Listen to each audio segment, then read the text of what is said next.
Well, ladies and gentlemen, this is a video response to the Off the Rope show. Who is better, Ric Flair or is it Hulk Hogan? Now let's get into this. Let's see this from a different perspective. Now I've heard the Off the Rope show, which is really good. They did a great job. And cases Tony T, he didn't talk that much, but he did make many valid points about Ric Flair and the promotion he was working with, the promotion, the AWA and the WCW. And then the Slug Daddy, which he had the majority of that conversation, talked a lot. It doesn't mean he wasn't right.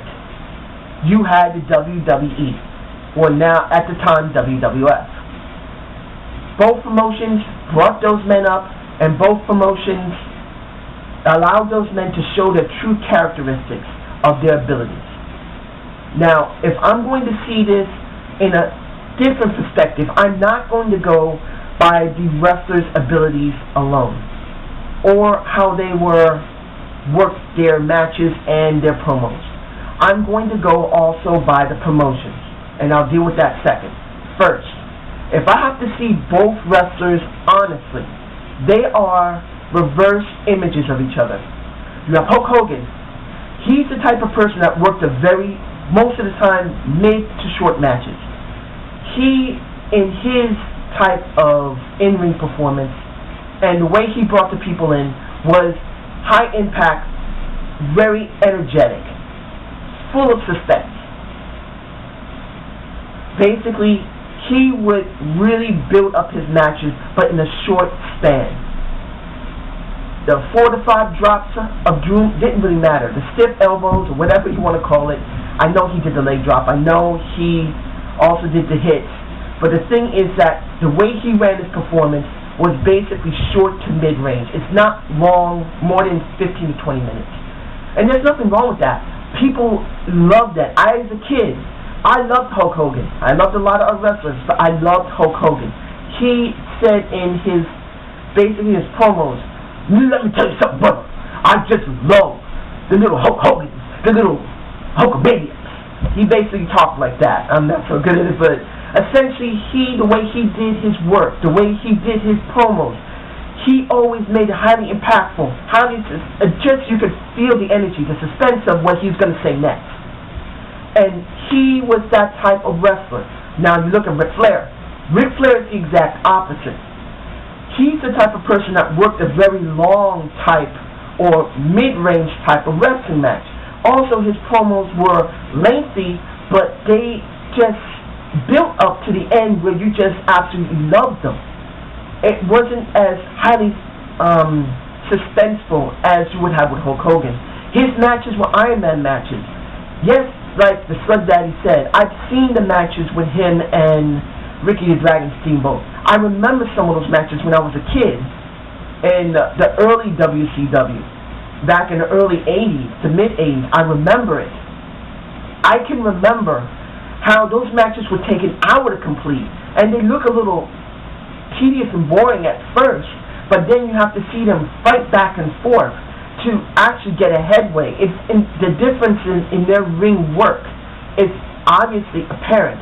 You have Ric Flair, who does a long work to build up suspense, and you have Hulk Hogan, who does a short to medium range suspense to bring the people in. Both did very well. No matter how you say about how they had their own politics, how one got paid more than another, you could say with Hulk Hogan, when he left the WWF at the time to go to WCW and did the NWO a bit at the Beach, 1996, I think I did manage to see that in all the things I was doing at the time. I was working a lot of hours at the time, bad marriage, whatever. But essentially, how it worked then was great. He showed a variation in his character, and because he went there, people just loved him. When Ric Flair switched from WCW to WWF and then back to WCW, people still remembered that. They loved him either way in both promotions. But this is where it really came down to. If you don't look at the wrestlers' abilities at all, because they pretty much are mirror image to each other in the reverse. They're reverse images of each other, ladies and gentlemen. You have to look how the promotions were structured. And let's be honest, Hulk Hogan worked with Vincent Kennedy McMahon. And then you have Ric Flair, who worked with, I believe, Gagne, and then he worked with Crockett Promotions. He worked in 2 separate promotions. Possibly 3. I don't really know.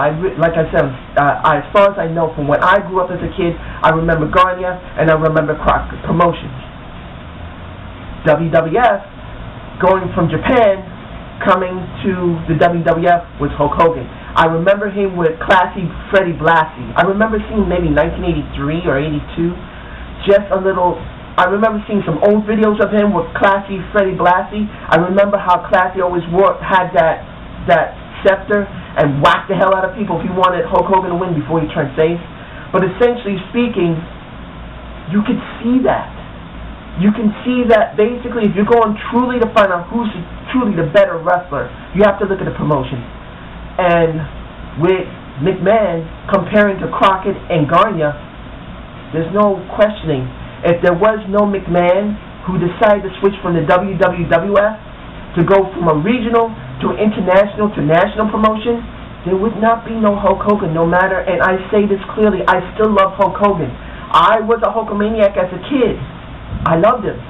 But there wouldn't be no Hulkamania without the WWF, not the WWF. When Mr. Bob Backlund, I love Bob Backlund. One of the first people I can remember seeing as a kid wasn't Hulk Hogan, was Bob Backlund. That's the truth. And that was when it was still the WWF. I remember seeing that maybe when I was about 9 years old in 1980. I know they might have switched by then, but that's what I remember by those years. And if he had not switched to the WWF, there would not be a Hulk Hogan. He would have done what basically Ric Flair did. Ric Flair went to at least 2 promotions. Hulk Hogan went to 2 promotions as well, but that one was international. That was the Japan promotion.